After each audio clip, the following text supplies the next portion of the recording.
ਇਹਨਾਂ ਨੇ ਲੋਕ ਸਭਾ 'ਚ ਤੇ ਇਹਨਾਂ ਦਾ ਬਹੁਮਤ ਸੀ, ਇਹਨਾਂ ਨੇ ਰੌਲੇ ਨਾਲ ਪਾਸ ਕਰ ਲਿਆ। ਜਿਹੜਾ ਰਾਜ ਸਭਾ ਸੀ ਉਹਦੇ ਵਿੱਚ ਇਹਨਾਂ ਨੂੰ ਖਤਰਾ ਸੀ ਕਿ ਪਾਸ ਨਹੀਂ ਹੋਏਗਾ, ਇਹਨਾਂ ਨੇ 8 ਐਮਪੀ ਕੱਢਤੇ ਬਾਹਰ।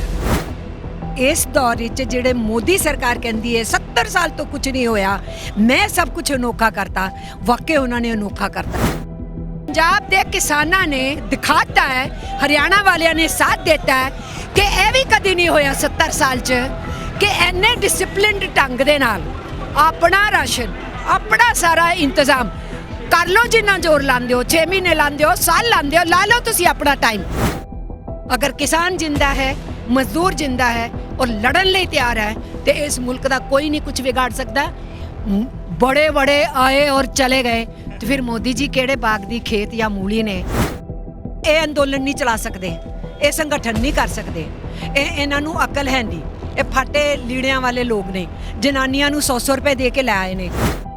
केंद्र दी सरकार नूं झुकना ही पेगा, नहीं झुकणगे ते जेड़े पेड़ झुकदे नहीं ना हुंदे वो टुट जांदे।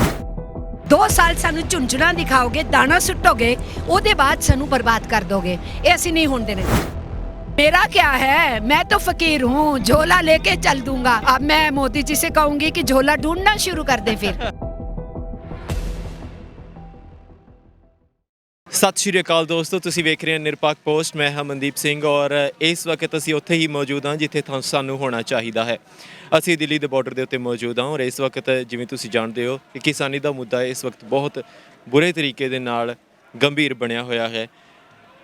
ਵੱਖ-ਵੱਖ आगू भावें ਉਹ डॉक्टर होण, वकील होण, सियासतदान होण और तगमे भी हुण तक खिडारी मोड़न लग गए ने। और इस वक्त मेरे नाल बहुत सत्कारयोग अमरजीत कौर जी मौजूद ने जिहड़े कि all India trade union Congress के जनरल सैक्रटरी ने, जिहड़ी कि 1920 ਦੇ ਵਿੱਚ लाला लाजपत राय जी ने बनाई सी। सो मैम तुसी भी इत्थे आए हो तो सब तो पहला तो मेरा सवाल यही है कि तुसी किस सोच के अधीन इत्थे पहुंचे हो? देखो, जिस दिन इन्होंने धक्केशाही नाल ये तीनों किसानी बिल पास किए 22 सितंबर ਨੂੰ, ਪਹਿਲਾਂ ਇਹਨਾਂ ਨੇ ਆਰਡੀਨੈਂਸ ਕੱਢੇ ਸੀ, ਨਾਲੇ ਇਹਨਾਂ ਨੇ ਆਰਡੀਨੈਂਸ ਕੱਢੇ ਲੇਬਰ ਦੇ ਕੋਡਸ ਜਿਹੜੇ ਆ ਬਣਾਉਣ ਲਈ। 44 ਲੇਬਰ ਲਾਜ਼ ਨੂੰ ਇਕੱਠੇ ਕਰਕੇ ਕੋਡ ਬਣਾਉਣ ਲਈ ਜਿਹੜੇ ਬਿਲਕੁਲ ਮਜ਼ਦੂਰਾਂ ਦੇ ਵਿਰੁੱਧ ਨੇ ਔਰ ਮਾਲਕਾਂ ਦੇ ਪੱਖੀ ਨੇ ਜਾਂ ਵਿਦੇਸ਼ੀ ਕੰਪਨੀਆਂ ਦੇ ਵੱਡੇ ਪੂੰਜੀਪਤੀਆਂ ਦੇ ਪੱਖੀ ਨੇ। ਫਿਰ ਇਹਨਾਂ ਨੇ 22 ਤਰੀਕ ਨੂੰ ਧੱਕੇਸ਼ਾਹੀ ਨਾਲ ਜਦੋਂ ਕਿਸਾਨਾਂ ਦੇ ਬਿੱਲ ਪਾਸ ਕੀਤੇ, ਇਹਨਾਂ ਨੂੰ ਕਾਨੂੰਨ ਬਣਾਇਆ, ਜਿਹੜਾ ਇਹਨਾਂ ਨੇ ਆਰਡੀਨੈਂਸ ਬਣਾਏ ਸੀ ਤੇ ਆਲਰੇਡੀ ਐਜੀਟੇਸ਼ਨ ਚੱਲ ਰਹੀ ਸੀ ਪੂਰੇ ਦੇਸ਼ 'ਚ ਕਿ ਇਹ ਤੁਸੀਂ ਆਰਡੀਨੈਂਸ ਗਲਤ ਲਿਆਏ ਨੇ, ਇਹਨੂੰ ਤੁਸੀਂ ਕਾਨੂੰਨ ਨਹੀਂ ਬਣਾਓ। ਲੇਕਿਨ ਇਹਨਾਂ ਨੇ ਪਾਰਲੀਮੈਂਟ ਸੱਦ ਲਈ 7-8 ਦਿਨ ਲਈ। ਇਹਨਾਂ ਦਾ ਇਰਾਦਾ ਸੀ 11 ਇਹਨਾਂ ਨੇ ਆਰਡੀਨੈਂਸ ਕੱਢੇ ਨੇ, ਉਹਨਾਂ ਨੂੰ ਕਾਨੂੰਨ ਬਣਾ ਲਓ। ਤੇ ਕਿਸਾਨਾਂ ਵੱਲੋਂ ਵੀ ਵਿਰੋਧ ਚੱਲ ਰਿਹਾ ਸੀ, ਮਜ਼ਦੂਰਾਂ ਵੱਲੋਂ ਵੀ ਵਿਰੋਧ ਚੱਲ ਰਿਹਾ ਸੀ। ਅਸੀਂ ਜਦੋਂ 23 ਤਰੀਕ ਨੂੰ ਪਾਰਲੀਮੈਂਟ ਦੇ ਸਾਹਮਣੇ ਪ੍ਰਦਰਸ਼ਨ ਕਰ ਰਹੇ ਸੀ, 10 ਸੈਂਟਰਲ ਟ੍ਰੇਡ ਯੂਨੀਅਨ ਤੇ ਬਾਕੀ ਜਿੰਨੀਆਂ ਸਾਡੀਆਂ ਫੈਡਰੇਸ਼ਨਾਂ ਐਸੋਸੀਏਸ਼ਨਾਂ, ਭਾਵੇਂ ਬੈਂਕਸ ਦੀਆਂ, ਭਾਵੇਂ ਰੇਲਵੇ ਦੀਆਂ, ਚਾਹੇ ਡਿਫੈਂਸ ਦੀਆਂ, ਭਾਵੇਂ ਜਿਸ ਵੀ ਖਿੱਤੇ ਦੀਆਂ, ਇੰਸ਼ੋਰੈਂਸ ਦੀਆਂ, ਹਰ ਖਿੱਤੇ ਦੀਆਂ ਜਿਹੜੀਆਂ ਫੈਡਰੇਸ਼ਨਸ ਐਸੋਸੀਏਸ਼ਨ ਉਹ ਵੀ ਸਾਡੇ ਨਾਲ ਖੜੀਆਂ ਸੀ। ਉਸੇ ਦਿਨ ਸਾਨੂੰ ਸਮਰਥਨ ਦੇਣ ਲਈ ਜਿਹੜਾ ਇਹ ਪੂਰਾ ਕਿਸਾਨਾਂ ਦਾ ਮੋਰਚਾ ਬਣਿਆ ਹੋਇਆ, ਉਹਨਾਂ ਦੇ ਪ੍ਰਧਾਨ VM ਸਿੰਘ ਦੇਣ ਆਏ ਉੱਥੇ ਜੰਤਰ ਮੰਤਰ ਤੇ, ਔਰ ਉਹਨਾਂ ਨੇ ਕਿਹਾ ਅਸੀਂ ਤੁਹਾਡੇ ਨਾਲ ਖੜੇ ਹਾਂ। ਅਸੀਂ ਕਿਹਾ ਅਸੀਂ ਤੁਹਾਡੀਆਂ ਮੰਗਾਂ ਨਾਲ ਹੈ ਜੋ ਤੁਹਾਡੇ ਨਾਲ ਕੱਲ ਧੱਕਾਸ਼ਾਹੀ ਹੋਏ। ਉਹਨਾਂ ਨੇ ਕਿਹਾ ਕਿ ਤੁਹਾਨੂੰ ਪਤਾ ਨਹੀਂ ਇਸ ਵੇਲੇ ਪਾਰਲੀਮੈਂਟ 'ਚ ਕੀ ਚੱਲ ਰਿਹਾ, ਅਤੇ ਅਸੀਂ ਕਿਹਾ ਕਿ ਅਸੀਂ ਵੀ ਪਤਾ ਕਰਨ ਦੀ ਕੋਸ਼ਿਸ਼ ਕਰ ਰਹੇ। ਕਹਿੰਦੇ ਕਿ ਤੁਹਾਡੇ ਕੋਡ ਵੀ ਜਿਹੜੇ ਨੇ ਧੱਕੇਸ਼ਾਹੀ ਨਾਲ ਪਾਸ ਹੋ ਰਿਹਾ। ਅਸੀਂ ਉਸੇ ਵੇਲੇ ਪਤਾ ਕੀਤਾ ਕਿ ਇਹਨਾਂ ਨੇ ਲੋਕ ਸਭਾ 'ਚ ਤੇ ਇਹਨਾਂ ਦਾ ਬਹੁਮਤ ਸੀ, ਇਹਨਾਂ ਨੇ ਰੌਲੇ ਨਾਲ ਪਾਸ ਕਰ ਲਿਆ। ਜਿਹੜਾ ਰਾਜ ਸਭਾ ਸੀ ਉਹਦੇ ਵਿੱਚ ਇਹਨਾਂ ਨੂੰ ਖਤਰਾ ਸੀ ਕਿ ਪਾਸ ਨਹੀਂ ਹੋਏਗਾ, ਇਹਨਾਂ ਨੇ 8 MP ਕੱਢਤੇ ਬਾਹਰ। 8 MP ਕੱਢ ਕੇ ਫਿਰ ਵੀ ਵੋਟ ਡਿਵੀਜ਼ਨ ਨਹੀਂ ਲਈ, ਰੌਲੇ ਦੇ ਨਾਲ ਕਿਸਾਨਾਂ ਦੇ ਬਿੱਲ ਪਾਸ ਕੀਤੇ। ਅਗਲੇ ਦਿਨ ਸਾਰੀ ਜਿਹੜੀ ਅਪੋਜੀਸ਼ਨ ਸੀ ਉਹ ਪਾਰਲੀਮੈਂਟ ਤੋਂ ਬਾਹਰ ਸੀ, ਲੋਕ ਸਭਾ ਤੋਂ ਵੀ ਬਾਹਰ ਸੀ, ਰਾਜ ਸਭਾ ਤੋਂ ਵੀ ਬਾਹਰ ਸੀ। ਉਹ ਕਹਿ ਰਹੇ ਸੀ ਸਭ ਨੂੰ ਵਾਪਸ ਲਿਆਓ, ਤੁਸੀਂ ਇਹ ਪਾਰਲੀਮੈਂਟ ਦਾ ਮਜ਼ਾਕ ਕਿਉਂ ਬਣਾ ਰਹੇ ਹੋ, ਡੈਮੋਕ੍ਰੇਸੀ ਦਾ ਮਜ਼ਾਕ ਕਿਉਂ ਬਣਾ ਰਹੇ ਹੋ। ਉਹ ਬਾਹਰ ਸੀ, ਉਦੋਂ ਇਹਨਾਂ ਨੇ ਮਜ਼ਦੂਰਾਂ ਦੇ ਕੋਡ ਵੀ ਪਾਸ ਕਰਤੇ। ਦੇਸ਼ ਦੀ ਆਜ਼ਾਦੀ ਦੇ ਹੋਣ ਦੇ ਬਾਅਦ ਇਸ ਦੌਰ ਵਿੱਚ ਜਿਹੜੇ ਮੋਦੀ ਸਰਕਾਰ ਕਹਿੰਦੀ ਹੈ 70 ਸਾਲ ਤੋਂ ਕੁਝ ਨਹੀਂ ਹੋਇਆ, ਮੈਂ ਸਭ ਕੁਝ ਅਨੋਖਾ ਕਰਤਾ, ਵਾਕਈ ਉਹਨਾਂ ਨੇ ਅਨੋਖਾ ਕਰਤਾ। ਜਿਸ ਤਰੀਕੇ ਨਾਲ ਕਿਸਾਨਾਂ ਦੇ ਬਿੱਲ ਕਿਸਾਨਾਂ ਨਾਲ ਗੱਲ ਕੀਤੇ ਬਿਨਾਂ ਜ਼ਬਰਦਸਤੀ ਪਾਸ ਕੀਤੇ ਤੇ ਇਸ ਦੇਸ਼ ਦੇ ਪਿੰਡ ਤੇ ਬਹੁਤ ਗਹਿਰੀ ਸੱਟ ਪਾਤੀ। ਉਹ ਸ਼ਹਿਰ ਨੂੰ ਵੀ ਸੱਟ ਹੈ। ਜੇ ਸਾਡਾ ਕਿਸਾਨ ਜਿਹੜਾ ਹੈ ਉਹਦੀ ਇਹ ਦੁਰਦਸ਼ਾ ਹੋਏਗੀ, ਸਾਡੀਆਂ ਜ਼ਮੀਨਾਂ ਚਲੀਆਂ ਜਾਣਗੀਆਂ। ਦੂਜਾ, ਇਹਨਾਂ ਨੇ ਅਗਲੇ ਦਿਨ ਧੱਕਾ ਮਜ਼ਦੂਰਾਂ ਨੂੰ ਪਾਇਆ, ਜਿਹੜੇ ਸਰਵਿਸ ਦਿੰਦੇ ਨੇ, ਪ੍ਰੋਡਕਸ਼ਨ ਕਰਦੇ ਨੇ, ਮੈਨੂਫੈਕਚਰ ਕਰਦੇ ਨੇ। ਤੇ ਦੇਸ਼ ਕੌਣ ਚਲਾ ਰਿਹਾ? ਕਿਸਾਨ ਚਲਾ ਰਿਹਾ, ਮਜ਼ਦੂਰ ਚਲਾ ਰਿਹਾ। ਤੇ ਇਹ ਦੂਸਰੇ ਦਿਨ ਉਹਨਾਂ ਨੇ ਇਹ ਧੱਕਾ ਕੀਤਾ। ਤੇ ਉਸ ਵਾਸਤੇ ਫਿਰ ਅਸੀਂ ਇਹ ਡਿਸਾਈਡ ਕੀਤਾ ਕਿ ਅਸੀਂ ਹੁਣ ਮਿਲ ਕੇ ਲੜਾਂਗੇ। ਤੇ ਅਸੀਂ ਉਹਨਾਂ ਨੂੰ VM ਸਿੰਘ ਜੀ ਨੂੰ ਕਿਹਾ ਕਿ ਤੁਸੀਂ ਸਮਰਥਨ ਦੇਣ ਆਇਓ। ਇਹਨਾਂ ਨੇ ਅਗਰ ਅੱਜ ਸਾਡੇ ਨਾਲ ਵੀ ਇਸ ਤਰ੍ਹਾਂ ਕੀਤਾ ਹੈ ਕਿ ਪਹਿਲੀ ਵਾਰੀ ਆਪੋਜੀਸ਼ਨ ਸਾਰੀ ਗਾਇਬ ਹੋਏ, ਸਿਰਫ ਜਿਹੜੇ रूलिंग करते हैं उन्होंने MPs मौजूद होण और मंत्री बिल पेश करन और रूलिंग MPs हाँ हाँ करन और अपोजिशन उत्थे सवाल करने वाली होवे ना तो वो कोड पास कर दिते जान। ते मजदूर और किसानां लई कीता। उस दे बाद तो असी डिसाइड किया 25 तरीक नूं किसानां दा अंदोलन सी, असी उन्हां दे समर्थन च पूरे देश च निकले। उस दे बाद ये सरकार सुनन दी बजाए इन्हां ने जो धक्काशाही शुरू की कि नहीं असी ते लागू करांगे। ते मैं समझदी हाँ कि ये जिहड़ा खिता है पंजाब हरियाणा दा, हरियाणा कदी पंजाब दा ही हिस्सा सी, ते ये पूरा दा पूरा खिता ते आज़ादी दे अंदोलन च सब तो ज़्यादा मशहूर सी, सब तो अगे सी। इन्हां नूं इन्हां ने छेड़िया और छेड़िया भी किस तरीके नाल है, किसानी उत्ते हमला बोल के। तो किसानी ते हमला सिर्फ इत्थे ते नहीं बोलिया, पूरे देश च बोलिया। पूरे देश दा किसान गुस्से च सी, लेकिन लीड किन्ने लै ली? वो इस खिते ने लै ली। पंजाब ने शुरू की, हरियाणा नाल शामिल हो गया। एक मैं ये कह सकती हाँ ट्रेड यूनियंस वालों कि ये इन्नी इतिहासिक अंदोलन है कि आज़ाद हिंदुस्तान च मोदी ने अगर यह काम किया जिहड़ा कदी नहीं सी होया, पार्लीमेंट ते हमला किया, तो पंजाब के किसानों ने दिखाता है, हरियाणा वालियां ने साथ देता है कि यह भी कदी नहीं होया 70 साल च कि इन्ने डिसिपलिनड ढंग दे नाल अपना राशन, अपना सारा इंतजाम कर लो। जिन्ना जोर लाते हो, 6 महीने लाते हो, साल लाते हो, ला लो तुसी अपना टाइम, पर देश नूं बर्बाद नहीं होने देंगे। यह जिहड़ा जज्बा है ये मैं पहली बारी देखा है और मैं इस वास्ते सारी ट्रेड यूनियन जथेबंदियां दे लीडरां नूं लैके अज आई सी ताकि असी इत्थे कह सकीए कि असी एक आ, शहर और पिंड हुण एक हो गया। जे साडा किसान मरेगा, अनाज वड्डे घरानिਆਂ कोल जाएगा, वो अपने गोदामां च रखणगे, वो महंगा होएगा, तो मेरा मजदूर भी तो महंगा खाएगा। केवल किसान तो नहीं बर्बाद होएगा, हर कोई बर्बाद होएगा। ये पूरे देश की आज़ादी नूं बचाउण दी लड़ाई है।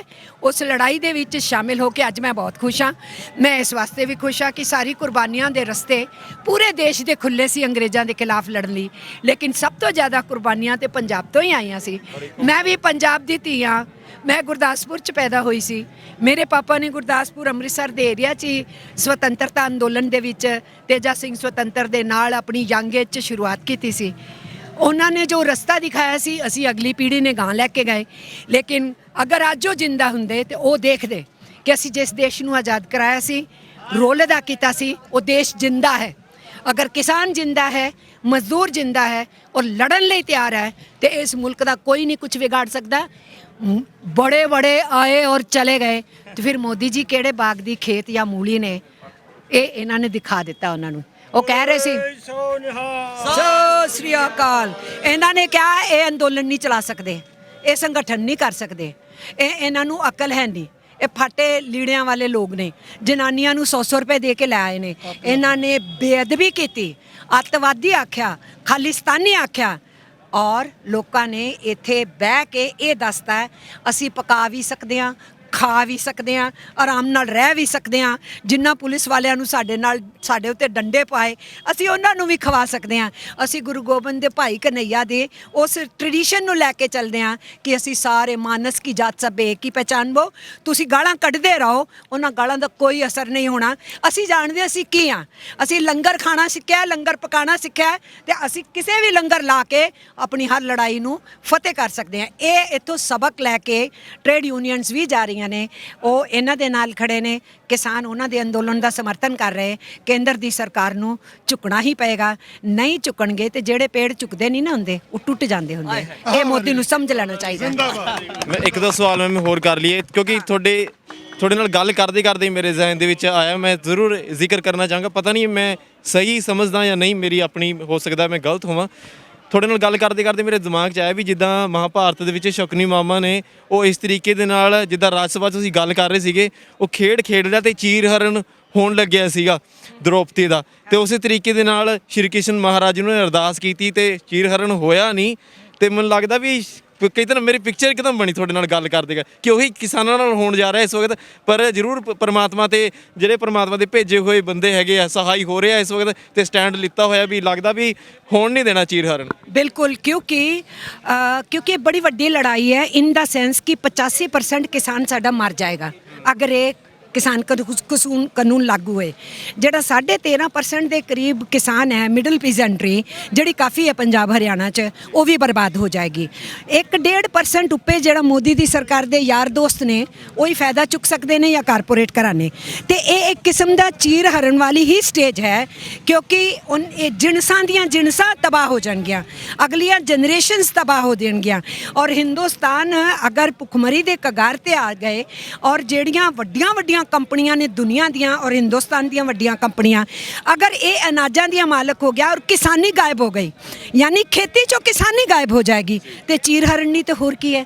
ਤੇ ਇਸ ਵਾਸਤੇ ਮੈਂ ਇਹ ਸਮਝਦੀ ਹਾਂ ਕਿ ਇਹ ਬਹੁਤ ਮੌਕੇ ਤੇ ਅਗਰ ਜਿਸ ਤਰੀਕੇ ਨਾਲ ਇਹਨਾਂ ਨੇ ਕੁੱਟਿਆ ਸੀ, ਇਹਨਾਂ ਨੂੰ ਗੈਸ ਚਲਾਈ, ਪਾਣੀ ਚਲਾਇਆ, ਇਹਨਾਂ ਨੂੰ ਹਤਾਹਤ ਕੀਤਾ ਕਿ ਇਹ ਪਿੱਛੇ ਚਲੇ ਜਾਣਗੇ।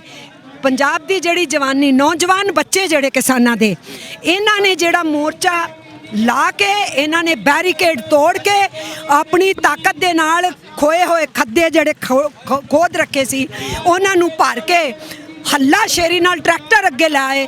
ਮੇਰਾ ਖਿਆਲ ਉਹ ਇਸ ਚੀਰ ਹਰਨ ਨੂੰ ਤੋੜ ਕੇ ਗਾਂ ਵਧਣ ਦਾ ਇੱਕ ਰਸਤਾ ਸੀ ਕਿ ਵੀ ਨਹੀਂ ਹੋਣ ਦੇਣਾ। ਔਰ ਦੂਜੀ ਬਹੁਤ ਅੱਛੀ ਟੈਕਟਿਕਸ ਵਰਤੀ ਇਹਨਾਂ ਨੇ ਕਿਹਾ ਇਹ ਆਰਗੇਨਾਈਜ਼ਰ ਨਹੀਂ ਹੈ, ਇਹ ਨਿਕੰਮੇ ਨੇ। ਉਹਨਾਂ ਨੇ ਸਮਝ ਕਿੰਨੀ ਛੇਤੀ ਆ ਗਈ। ਮੈਂ ਹੈਰਾਨ ਸੀ, ਮੈਂ ਉਦੋਂ ਬੜੀ ਪਰੇਸ਼ਾਨ ਸੀ ਜਦੋਂ ਉਹਨਾਂ ਨੇ ਕਿਹਾ ਬੁਰਾੜੀ ਆ ਕੇ ਬੈਠ ਜਾਓ। ਮੈਨੂੰ ਪਤਾ ਹੈ ਬੁਰਾੜੀ ਨਿਰੰਕਾਰੀ ਬਾਬਾ ਦਾ ਸਤਸੰਗ ਹੁੰਦਾ, ਔਰ ਉਹ ਚਾਰੋਂ ਪਾਸਿਓਂ ਅਗਰ ਬੰਦ ਕਰਤਾ ਜਾਏ ਤੇ ਬੰਦੇ ਉੱਥੇ ਡੱਕ ਕੇ ਰੱਖੇ ਜਾ ਸਕਦੇ ਆ। ਤੇ ਮੈਂ ਕਹਾਂ ਕਿ ਇਹ ਹੁਣ ਕੀ ਕਰਨਗੇ, ਇਹਨਾਂ ਦਾ ਲੀਡਰਸ਼ਿਪ ਕੀ ਕਰੇਗੀ? ਕਿਤੇ ਇਹ ਮੰਨ ਨਾ ਜਾਣ। ਮੈਂ ਹਾਲੇ ਸੋਚ ਰਹੀ ਸੀ ਕਿਤੇ ਇਹ ਮੰਨ ਨਾ ਜਾਣ। ਕੁਝ ਕਿਸਾਨ ਉੱਥੇ ਚਲੇ ਵੀ ਗਏ ਸੀ ਜਿਨ੍ਹਾਂ ਨੂੰ ਹਾਲੇ ਪਤਾ ਨਹੀਂ ਸੀ, ਕਿਉਂਕਿ ਲੀਡਰਸ਼ਿਪ ਨੇ ਫੈਸਲਾ ਨਹੀਂ ਸੀ ਲਿਆ। ਉਹ ਗਏ ਵੀ ਉੱਥੋਂ ਤੱਕ, ਪਰ ਇਹ ਲੀਡਰਸ਼ਿਪ ਨੇ ਇਹ ਫੈਸਲਾ ਲਿਆ ਅਸੀਂ ਉੱਥੇ ਨਹੀਂ ਜਾਣਾ, ਇਹ ਸਰਕਾਰ ਦੀ ਸ਼ਰਾਰਤ ਹੈ ਔਰ ਸਾਨੂੰ ਉੱਥੇ ਡੱਕ ਦੇਣਗੇ। ਇਹ ਸਾਡੇ ਅੰਦੋਲਨ ਨੂੰ ਖਤਮ ਕਰਨ ਦਾ ਤਰੀਕਾ ਹੈ। ਜਿਵੇਂ ਮੈਨੂੰ ਇਹ ਖਬਰ ਆਈ ਤੇ ਮੈਂ ਸਾਰੇ ਮਜ਼ਦੂਰ ਸੰਗਠਨਾਂ ਨੂੰ ਫੋਨ ਕਰਕੇ ਕਿਹਾ ਬੜਾ ਸ਼ਾਨਦਾਰ ਫੈਸਲਾ ਹੋਇਆ ਹੈ। ਉਹਨਾਂ ਨੇ ਕਿਹਾ ਕਿ ਅਸੀਂ ਉੱਥੇ ਹੀ ਸੜਕਾਂ ਤੇ ਬੈਠਾਂਗੇ, ਅਸੀਂ ਨਹੀਂ ਆਂਦੇ ਬੁਰਾੜੀ। ਮੇਰੇ ਕਹਿਣ ਦਾ ਮਤਲਬ ਇਹ ਹੈ ਕਿ ਇਹ ਕੇਵਲ ਸਿਰਫ ਇਹ ਨਹੀਂ ਹੈ ਕਿ ਗੁੱਸਾ ਆ ਗਿਆ ਤੇ ਲੜ ਪਏ ਨਿਕਲ ਪਏ, ਨਹੀਂ। ਬਹੁਤ ਗਹਿਰੀ ਇੱਕ ਅੰਡਰਸਟੈਂਡਿੰਗ ਹੈ ਕਿ ਤੁਸੀਂ ਇੱਕ ਔਰਤ ਨੂੰ ਪੁੱਛ ਲਓ, ਬੱਚੀ ਨੂੰ ਪੁੱਛ ਲਓ, ਨੌਜਵਾਨ ਲੜਕੇ ਨੂੰ ਪੁੱਛ ਲਓ, ਬਜ਼ੁਰਗ ਨੂੰ ਪੁੱਛ ਲਓ, ਇੱਕੋ ਹੀ ਜਵਾਬ ਆਉਂਦਾ ਮੂੰਹ ਚੋਂ, ਵੱਡੀਆਂ ਕੰਪਨੀਆਂ ਨੂੰ ਸਾਡੀ ਖੇਤੀ ਦੇਣੀ ਹੈ, ਸਾਡੀ ਜ਼ਮੀਨ ਦੇਣੀ। It's not that somebody has taught them, nobody tutored them, ਕਿਸੇ ਨੇ ਉਹਨਾਂ ਨੂੰ ਸਿਖਲਾਇਆ ਨਹੀਂ ਹੈ। ਇਹ ਉਹਨਾਂ ਦਾ ਅਨੁਭਵ ਦੱਸ ਰਿਹਾ ਕਿ ਸਾਡੇ ਨਾਲ ਕੀ ਹੋਏਗਾ। 2 ਸਾਲ ਸਾਨੂੰ ਝੁੰਝਣਾ ਦਿਖਾਓਗੇ, ਦਾਣਾ ਸੁੱਟੋਗੇ, ਉਹਦੇ ਬਾਅਦ ਸਾਨੂੰ ਬਰਬਾਦ ਕਰ ਦੋਗੇ, ਇਹ ਅਸੀਂ ਨਹੀਂ ਹੋਣ ਦੇਣਾ। ਇਹ ਜਿਹੜੀ ਚੀਜ਼ ਗਹਿਰੀ ਥੱਲੇ ਤੱਕ ਚਲੀ ਗਈ ਹੈ, ਇਹ ਐਜੀਟੇਸ਼ਨਲ ਅਪਰੋਚ ਦੇ ਨਾਲ ਸੋਚ ਜਿਹੜੀ ਗਈ ਹੈ। ਮਤਲਬ ਕਿ ਕਿਸਾਨ ਆਗੂਆਂ ਦੇ ਨਾਲ ਤੁਸੀਂ ਪੂਰੀ ਤਰ੍ਹਾਂ ਸਹਿਮਤ ਹੋ? ਬਿਲਕੁਲ ਅਸੀਂ ਸਹਿਮਤ ਹਾਂ। ਅਸੀਂ ਸਮਝਦੇ ਹਾਂ ਇਹਨਾਂ ਦੀ ਲੜਾਈ ਮਜ਼ਦੂਰਾਂ ਦੀ ਲੜਾਈ ਨੂੰ ਤਾਕਤ ਦੇਗੀ। ਮਜ਼ਦੂਰਾਂ ਨੂੰ ਇਹਨਾਂ ਦਾ ਸਮਰਥਨ ਜਿਹੜਾ ਹੈ ਉਹ ਸ਼ਹਿਰ ਨੂੰ ਇਹਨਾਂ ਦੇ ਨਾਲ ਖੜਾ ਕਰੇਗਾ। ਪਿੰਡ ਔਰ ਸ਼ਹਿਰ ਇਕੱਠਾ ਹੋ ਜਾਏਗਾ ਤੇ ਮੋਦੀ ਨੂੰ ਥਾਂ ਲੱਭਣੀ ਪਏਗੀ ਪਿੰਡ ਔਰ ਸ਼ਹਿਰ ਦੇ ਇਲਾਵਾ ਕੀ ਹੁੰਦਾ ਹੈ, ਕਿੱਥੇ ਉਹਨੇ ਜਾਣਾ ਹੈ, ਉਹ ਫੈਸਲਾ ਕਰ ਲਿਆ। ਉਹਨੇ ਤਾਂ ਕਿਹਾ ਸੀ कि मेरा क्या है, मैं तो फकीर हूँ, झोला लेके चल दूंगा। अब मैं मोदी जी से कहूँगी कि झोला ढूंढना शुरू कर दें फिर, ठीक है ना। देखो ਉਹਨਾਂ ਤੇ ਵਿਸ਼ਵਾਸ ਕਿਉਂ ਨਹੀਂ ਹੈ? ਤੁਸੀਂ ਇਹ ਵੀ ਕਹਿ ਸਕਦੇ ਹੋ ਆਖਰਕਾਰ ਪ੍ਰਧਾਨ ਮੰਤਰੀ ਹੈ, ਜਦ ਉਹ ਕਹਿ ਰਿਹਾ ਹੈ ਕਿ ਤੁਹਾਡੇ ਨਾਲ ਨਹੀਂ ਹੋਏਗਾ ਧੱਕਾ, ਐਮਐਸਪੀ ਦੇ ਦਾਂਗੇ ਰਹੇਗੀ, ਤੇ ਐਮਐਸਪੀ ਉਹਨੇ ਤੇ 2014 ਚ ਕਿਹਾ ਸੀ ਡਬਲ ਕਰਾਂਗੇ, ਤੇ ਉਹ ਜਿਹੜੀ ਸਿੰਗਲ ਸੀ ਉਹ ਵੀ ਨਹੀਂ ਦਿੱਤੀ। ਫਿਰ 15 ਲੱਖ ਰੁਪਏ ਆਉਣਗੇ, 15 ਲੱਖ ਵੀ ਨਹੀਂ ਆਏ, 2 ਕਰੋੜ ਨੌਕਰੀਆਂ ਵੀ ਨਹੀਂ ਆਈਆਂ, ਐਮਐਸਪੀ ਵੀ ਡਬਲ ਨਹੀਂ ਹੋਈ, ਉਹ ਕੁਝ ਵੀ ਨਹੀਂ ਹੋਇਆ। ਫਿਰ ਇਹਨੇ ਇਹ ਵੀ ਕਿਹਾ ਸੀ 50 ਦਿਨ ਦੇ ਦਿਓ ਮੈਨੂੰ, ਨੋਟਬੰਦੀ ਦੇ ਬਾਅਦ ਚੁਰਾਇਆ ਦੱਸ ਦਿਓ ਮੈਨੂੰ, ਜਿਹੜੇ ਚੁਰਾਏ ਤੇ ਕਹੋਗੇ ਮੈਂ ਖੜਾ ਹੋ ਜਾਵਾਂਗਾ, ਮੈਨੂੰ ਜੁੱਤੀਆਂ ਮਾਰ ਲਿਓ। ਉਹ 50 ਦਿਨ ਤੋਂ ਉੱਤੇ ਕਿੰਨੇ ਸਾਲ ਹੋ ਗਏ, ਮੋਦੀ ਜੀ ਨੇ ਇੱਕ ਵੀ ਚੁਰਾਇਆ ਨਹੀਂ ਦੱਸਿਆ ਕਿ ਮੈਂ ਆ ਰਿਹਾ ਜੇ ਉਹ ਫੇਲ ਹੋ ਗਿਆ ਨੋਟਬੰਦੀ ਤੇ ਮੇਰਾ ਕਰੋ ਕੀ ਕਰਨਾ। ਨੋ, ਇਹ ਸੁੱਟਦੇ ਨੇ ਨਾਰਾ, ਝੂਠ ਬੋਲਦੇ ਨੇ, ਔਰ ਝੂਠ ਬੋਲ ਕੇ ਸਮਝਦੇ ਵਰਗਲਾ ਲਾਂਗੇ ਤੇ ਕਾਠ ਦੀ ਹਾਂਡੀ ਬਾਰ-ਬਾਰ ਤੇ ਚੜ੍ਹਦੀ ਨਹੀਂ ਹੈ, ਤੇ ਇਹ ਮੋਦੀ ਜੀ ਨੂੰ ਸਮਝ ਲੈਣਾ ਚਾਹੀਦਾ ਹੈ। ਬਹੁਤ ਬਹੁਤ ਧੰਨਵਾਦ। ਨਹੀਂ ਤੇ ਝੋਲਾ ਲੱਭ ਲੈਣ। ਠੀਕ ਹੈ, ਬਹੁਤ ਬਹੁਤ ਧੰਨਵਾਦ ਆਪਣਾ ਪ੍ਰੀਸ਼ੀਅਸ ਟਾਈਮ ਦੇਣ ਦੇ ਲਈ। ਸੋ ਇਹ ਸਨ ਆਲ ਇੰਡੀਆ ਟ੍ਰੇਡ ਯੂਨੀਅਨ ਦੇ ਜਨਰਲ ਸੈਕਟਰੀ ਰਜਿੰਦਰ ਕੌਰ, ਧੰਨਵਾਦ ਜੀ, ਜਿਨ੍ਹਾਂ ਨੇ ਇਸ ਵਕਤ ਐਲਾਨ ਕੀਤਾ ਹੈਗਾ ਕਿ ਪੂਰੀ ਯੂਨੀਅਨ ਮਜ਼ਦੂਰ ਏਕਤਾ ਸਾਰੀਆਂ ਜਥੇਬੰਦੀਆਂ ਇਸ ਵਕਤ ਕਿਸਾਨ ਆਗੂਆਂ ਦੇ ਨਾਲ ਨੇ ਔਰ ਕਿਸਾਨਾਂ ਦੇ ਨਾਲ ਨੇ। ਉਹ ਕਹਿੰਦੇ ਨੇ ਕਿ ਇਸ ਵਕਤ ਹੁਣ ਮੋਦੀ ਨੂੰ ਆਪਣਾ ਜਿਹੜਾ ਥੈਲਾ ਲੱਭ ਲੈਣਾ ਚਾਹੀਦਾ ਹੈ। ਹੁਣ ਪਤਾ ਨਹੀਂ ਥੈਲਾ ਦੇ ਕੇ ਭੇਜਣਾ ਕਿੱਥੇ ਹੈ ਮੋਦੀ ਸਰਕਾਰ ਨੂੰ। ਕਈ ਕਿਸਾਨ ਵੀਰ ਇਹ ਕਹਿ ਰਹੇ ਨੇ ਕਿ ਦੁਬਾਰਾ ਉਹਨਾਂ ਨੂੰ ਚਾਹ ਵੇਚਣ ਦੇ ਉੱਤੇ ਲਗਾਉਣਾ ਹੈ, ਪਰ ਹੁਣ ਵੇਖਣ ਵਾਲਾ ਸਮਾਂ ਹੀ ਹੋਏਗਾ ਕਿ ਆਖਿਰਕਾਰ ਇਹ ਸਰਕਾਰ ਕਦੋਂ ਕਿਸਾਨਾਂ ਦੀ ਮੰਗ ਮੰਨਦੀ ਹੈ ਤੇ ਉਸ ਤੋਂ ਬਾਅਦ ਕਿਸਾਨ ਸੁਖਾਲੇ ਆਪਣੇ ਘਰਾਂ ਨੂੰ ਵਾਪਸ ਪੰਜਾਬ ਨੂੰ ਕਦੋਂ ਮੁੜਦੇ ਨੇ। ਕੈਮਰਾਮੈਨ ਸਤਨਾਮ ਸਿੰਘ ਦੇ ਨਾਲ ਮਨਦੀਪ ਸਿੰਘ, ਨਿਰਪੱਖ ਪੋਸਟ, ਖਬਰ ਦੀ ਨਿਰਪੱਖ ਆਵਾਜ਼। ਧੰਨਵਾਦ ਜੀ। ਪੰਜਾਬ ਅਤੇ ਪੰਜਾਬੀਅਤ ਨਾਲ ਜੁੜਿਆ ਹਰ ਮੁੱਦਾ, ਹਰ ਖਬਰ ਨਿਰਪੱਖ ਤਰੀਕੇ ਨਾਲ ਤੁਹਾਡੇ ਤੱਕ ਪਹੁੰਚਣ ਦੀ ਕੋਸ਼ਿਸ਼ ਵਿੱਚ ਤੁਸੀਂ ਵੀ ਦੇਵੋ ਸਾਡਾ ਸਾਥ। ਤਾਂ ਹੁਣੇ ਲਾਈਕ ਕਰੋ ਸਾਡਾ ਫੇਸਬੁੱਕ ਪੇਜ, ਸਬਸਕ੍ਰਾਈਬ ਕਰੋ YouTube ਤੇ ਅਤੇ ਫੋਲੋ ਕਰੋ ਇੰਸਟਾ ਅਤੇ ਟਵਿੱਟਰ ਤੇ ਨਿਰਪੱਖ ਪੋਸਟ। ਖਬਰ ਦੀ ਨਿਰਪੱਖ ਆਵਾਜ਼ ਵਿਜ਼ਿਟ ਕਰੋ www.nirpakhpost.com।